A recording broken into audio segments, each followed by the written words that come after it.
आज मैं आप लोग को फिर एक अपनी वीडियो से इंट्रोड्यूस कराने चल रहा हूं जो भारत के संविधान से रिलेटेड है। और इसमें हम लोग इसकी मौलिक अधिकार को देखेंगे। किसको? मौलिक अधिकार को। ठीक है, मौलिक अधिकार से यहाँ पे लगभग 10 क्वेश्चन है और इस 10 क्वेश्चन में आपको मिलेगा कम से कम 50 क्वेश्चन। देखिए कैसे मिलता है। आइए, यहाँ पे एक अजूबा है देख के मौलिक अधिकार के बारे में। ठीक है, इस पे पहले हम चर्चा करते हैं कि मौलिक अधिकार संविधान में कहाँ पे है और इसका स्रोत कहां से लिया गया है। देखिए, मौलिक अधिकार को यानी हम फंडामेंटल राइट को, मौलिक अधिकार यानी हम फंडामेंटल राइट को भाग 3 में देखते हैं। कहां? भाग 3 में संविधान के। और अनुच्छेद कहां से लेके 12 से लेके 35 तक। ठीक, और इसका स्रोत कहां से लिया गया है? यूएस से यानी अमेरिका वालों से। ठीक है, क्योंकि वो बहुत अपना अधिकार जताते हैं मौलिक के रूप में, इसीलिए हमको वहां से स्रोत लेना पड़ा। आइए, अब बोला है कि किसी नागरिक को मौलिक अधिकार का उल्लंघन होता है तो किस अनुच्छेद के अनुसार रिट डालता है। मतलब कि भारत के संविधान में किसी व्यक्ति का मौलिक अधिकार का उल्लंघन हो जाए तो वो जाएगा कहां? यानी कि वो जाएगा न्यायालय के पास, और न्यायालय के पास जाएगा तो उसको रिट डालनी पड़ेगी। तो किस अनुसार से न्यायालय में जाता है भाई? वो न्यायालय में कहां जाता है? वो छोटे मोटे न्यायालय में नहीं जाने वाला है भाई।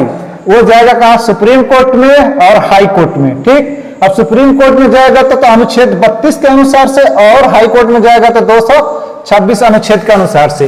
ठीक है, ये दोनों अनुसार से वो क्या करता है? रेट डालता है।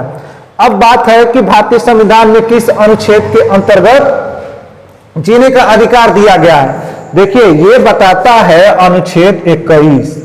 कौन बताता है? अनुच्छेद 21 कहता है कि भारत में जितने नागरिक हैं उनके जीने का अधिकार किसके ऊपर है? अनुच्छेद 21 देता है उनको अधिकार। क्यों इसे देता है? आप लोग को पता होगा कि एक बार कौन? हमारे बाबा रामदेव जी, जो कि अनशन पर बैठे हुए थे। कहां? रामलीला मैदान पे। और उस अनशन पे उन्होंने क्या किया था? उनके ऊपर पुलिस लाठीचार्ज की थी। कितने? 12 बजे रात के आसपास। ठीक, तो उस दौरान इस चीज को लेकर रिट दायर कर दिए सुप्रीम कोर्ट में अनुच्छेद 32 के अनुसार से, और बोले कि भाई ये तो रात में मेरा सोने का अधिकार है और पुलिस मेरी सोने का अधिकार को हनन कर रही है। तो इसीलिए अनुच्छेद 21 में यह बताया जाता है कि एक व्यक्ति का जितना उसकी मूलभूत आवश्यकताएं होगी पूर्ति करने के लिए, वो अनुच्छेद 21 उस देश की नागरिक को यानी भारत के नागरिक को अधिकार देता है। ठीक, अब आते हैं हम लोग भारतीय संविधान के किस भाग में मौलिक अधिकार वर्णित है। तो मैं बता दिया था कि भाग 3 में। ठीक है, भाग 3 में। ये पहले मैं इसका इंट्रोडक्शन करा चुका हूं। मौलिक अधिकार के तहत कानून के नजर में सभी लोग कैसे समान हैं, यानी कि जितने भारत के नागरिक हैं वो मौलिक अधिकार के कानून के नजर में किस तरह की समान है। तो इनकी है समानता का अधिकार। यानी कि मौलिक अधिकार क्या कहता है? सबको समानता मानता है भाई, सबको समानता कहता है कि सभी लोग जियो, खाओ और सुख से रहो। ठीक है, ये मौलिक अधिकार की बात है। अब डॉक्टर भीमराव अंबेडकर कहते हैं, इसमें क्वेश्चन पूछा कि डॉक्टर भीमराव अंबेडकर के अनुसार भारतीय संविधान में किस भाग को आत्मा कहा जाता है। तो देखिए, भाग 3 के अंतर्गत आता है क्या? अनुच्छेद 32। कौन सा? अनुच्छेद 32। आई अनुच्छेद 32 को इन्होंने बोला था सैद्धांतिक उपचार का सिद्धांत। सैद्धांतिक उपचार का सिद्धांत बोला था। क्या? सैद्धांतिक उपचार का, सैद्धांतिक उपचार, इसको बताया था अनुच्छेद 32 को। और इन्होंने कहा था कि अनुच्छेद 32 जो भारतीय संविधान की क्या है? आत्मा है। ठीक है, अब ये पूछा कि आर्थिक परीक्षा का शाब्दिक अर्थ क्या होता है। आर्थिक परीक्षा का शाब्दिक अर्थ होता है कि वो पूछता है भाई आर्थिक परीक्षा का शाब्दिक अर्थ क्या होता है। इसका होता है कि किससे, मतलब ये होता है कि किससे तुम पूछ के कोई काम किया भाई। किससे की बात करता है? किस अधिकार से, किस अधिकार से बात करता है ये कि भाई आपका क्या अधिकार दिया गया है कि आप मतलब किसी काम को कर रहे हैं, ये कहता है।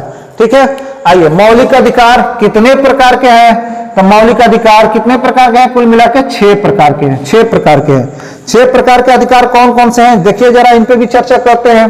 एक है आपका 24 से लेकर और 22 अनुच्छेद तक है हमारा क्या? वाक्य अभिव्यक्ति की स्वतंत्रता। वाक्य अभिव्यक्ति की स्वतंत्रता। वाक्य अभिव्यक्ति की स्वतंत्रता ये है। देखिए जरा राइटिंग थोड़ा खराब होगा, लेकिन आप लोग शब्दों को ध्यान दीजिएगा, ठीक है। उसके बाद नेक्स्ट है इनका जो है 23 से 24, यह है शोषण का अधिकार, शोषण का अधिकार, ठीक है।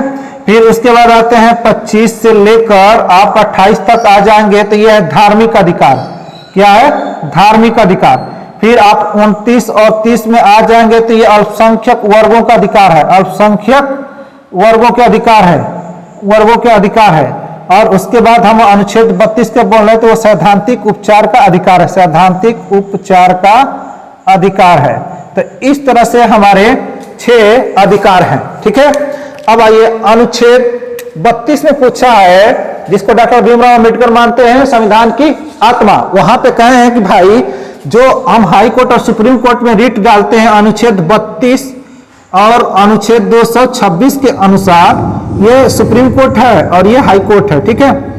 तो उसमें रिट कितने प्रकार से जारी की जा सकती है? तो 5 प्रकार से, 5 प्रकार से। कैसे?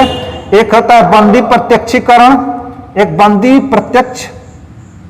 प्रत्यक्षीकरण होता है, दूसरा होता है परमादेश, परमादेश, उसके बाद होता है अधिकार परीक्षा, अधिकार परीक्षा, फिर होता है उत्प्रेषण, उत्प्रेषण, और एक होता है प्रतिषेध, प्रतिषेध। तो इस तरह से ये 5 प्रकार के हैं, ठीक है। अंत में यहां क्वेश्चन भी पूछ दिया कि उत्प्रेषण का अर्थ क्या होता है? तो उत्प्रेषण का अर्थ होता है भाई जानकारी देना। क्या देना? जानकारी देना। उससे पूछा जाता है कि तुम कौन सा इस किसी मैटर पर भी जानकारी मांगता है कोर्ट तो वो देता है, ठीक है। नेक्स्ट हमारा जो एकदम लास्ट इसका जो आया है क्वेश्चन, वो है भारत संविधान में मौलिक अधिकार का निलंबन का स्रोत कहां से लिया गया? देखिए इसका अधिग्रहण करने के यानी कि इसको हमको लेने का स्रोत तो यूएसए से पता है, लेकिन जब हमारा अनुच्छेद 356 और अनुच्छेद 352 यूज होता है और उस दौरान राष्ट्रपति शासन और राज्यों में शासन लग जाता है तो हमारा मौलिक अधिकार को क्या कर दिया जाता है? निलंबन कर दिया जाता है। और वो बोल रहा है कि वो निलंबन का स्रोत कहां से लिया गया? तो ये भैया है जर्मनी से, ठीक। कहां से है? जर्मनी से। इस चीज को ध्यान रखिएगा, ये एक तरफ से एकदम आपको नया क्वेश्चन मिल रहा है, ठीक है। Thank you. यदि आप लोग को ये वीडियो अच्छी लगे तो कृपया आप लोग सब्सक्राइब किया करिए और थोड़ा अपने दोस्तों में भी भेजा करिए ताकि आप इसका मजा उठाएं। और इस तरह से आपको 10 फैक्ट, यदि आपको ये अच्छा लगता है तो कृपया आप इसको कमेंट करिए।